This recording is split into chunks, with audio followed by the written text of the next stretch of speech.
सुप्रभात।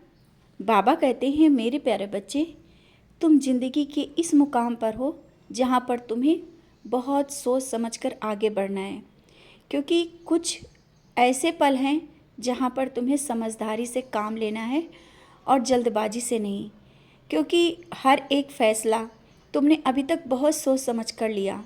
अब समय है शांत होकर के और उसी तरह सूझबूझ से हर एक फैसले को लेना और आगे बढ़ना।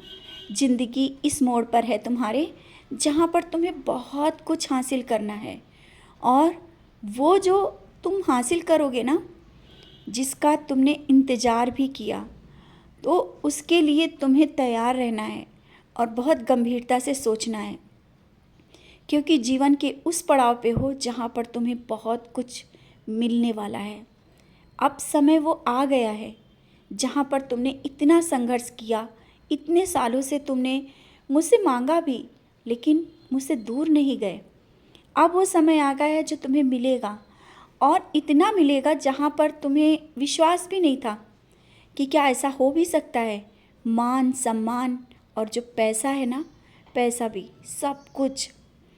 मान सम्मान में जो तुम सोच रहे होगे क्या ऐसा भी होगा, हाँ, समाज में एक अलग पहचान बनने वाली है। जो समाज तुमसे दूर जा रहा था वही तुम्हारे करीब आएगा। मुझ पर विश्वास है ना? कब और कैसा क्या हो जाए पता ही नहीं चलता ना। तो बस अब ये समझ लेना कि जीवन, बहुत कुछ तुम्हारे जीवन में परिवर्तन होने वाला है।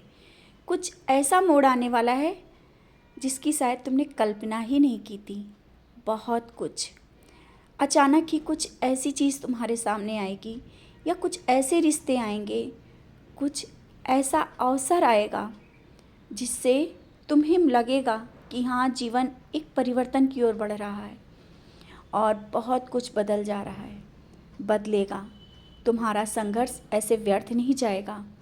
और जो पहले नाराज़ थे, अगर वो पहले आ करके तुमसे बात करने की कोशिश कर रहे हैं ना, तो तुम पीछे मत हटो। तुम ये गलती मत करो जो उन्होंने की है। आगे बढ़ के बात करो, क्योंकि रिश्ते बिगाड़ने से बिगड़ते हैं और बनाने से बनते हैं। रिश्तों को बिगड़ने से पहले तुमने बनाने की कोशिश की, लेकिन शायद लोगों की मर्जी नहीं थी। अब वो पछता रहे हैं और आगे आ रहे हैं, तो तुम भी खुले दिल से उनका स्वागत करो। और हाँ, कुछ पर्व आ रहे हैं और घर में उत्सव होने वाले हैं, जिसमें तुम सब एक जगह, पूरा परिवार मिलेगा। और जब तुम्हें परिवार सब एक साथ मिलोगे ना, तब तुम्हारे मन में प्रश्न होगा कि किससे बोलें या क्या ना बोलें। और जो नहीं बोलते थे वो भी तुम्हारी ओर बढ़ेंगे। तब तुम्हारा फ़र्ज़ बनता है पीछे मत हटना, रिश्तों को संभाल लेना। समय है, और ये समय जल्दी नहीं आता है, क्योंकि चीज़ें बिगड़ने में देर नहीं लगती है, बनाने में समय लगता है। तुम ये गलती मत करना। लोग करते हैं, करने दो, उनके कर्म है, मैंने कहा ना। तुम ये गलती मत करना। और जिस तरह से सचरित लोगों को दे रहे हो ना, ऊदी का सेवन बता रहे हो, और अपने घर से भी तुम ऊदी देते हो, मुझे बहुत अच्छा लगता है। कल तुमने मेरी लीला देखी, और उस लीला को देख करके तुम बहुत खुश हो रहे थे ना। मैंने दर्शन भी दिया, कई जगह मैंने तुम्हें दर्शन दिया, एक जगह नहीं। तुम जहाँ जा रहे थे मैं दर्शन दे रहा था। मैं तुमसे मिला भी था, याद करो, मिला था। आवश्यक नहीं कि मैं उस रूप में हूँ जो तुम पहचान पाओ। हो सकता है तुमने पहचाना भी ना हो, कोई बात नहीं।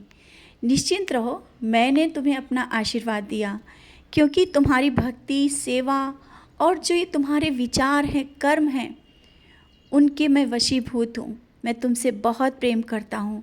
तुमने जिस तरह से सचरित का पारायण किया, और ये तुम्हारा पारायण सफल हुआ, बहुत अच्छे से पारायण किया तुमने। तुम्हारी हर एक इच्छा के साथ, जो तुम विश्वास के साथ तुम मेरे साथ बैठते हो ना, मैं तुम्हारे साथ रहता हूँ। हर पल मैं तुम्हारे साथ हूँ। आवश्यक नहीं कि तुम बहुत देर तक दिया जला करके बैठो, तभी पूजा सफल होगी।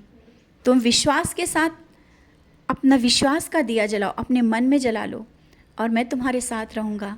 अगर तेल कम पड़ रहा है तो कोई बात नहीं, तुम्हारे विश्वास के दिए में तेल की ज़रूरत नहीं पड़ेगी। तुम्हारा विश्वास का दिया ऐसा ही जलते रहना चाहिए। तो अपने मन के दिए को जलाओ, अपनी आत्मा में जो एक दिया है उसको जला लो और बैठ जाओ मेरे पास। तुम्हारी ये जो दिया है ना, ये निस्वार्थ भाव से ऐसे ही जलता रहे। बस मैं यही चाहता हूँ। तुम्हारी भक्ति, पूजा और ये जो तुम्हारे अच्छे कर्म है ना, यही तुम्हारी सबसे बड़ी पूजा है और भक्ति है। काम करते हुए मुझे याद करना, मेरा नाम स्मरण करना और पल पल मुझे देखते रहना, इसके मैं वशीभूत हूँ।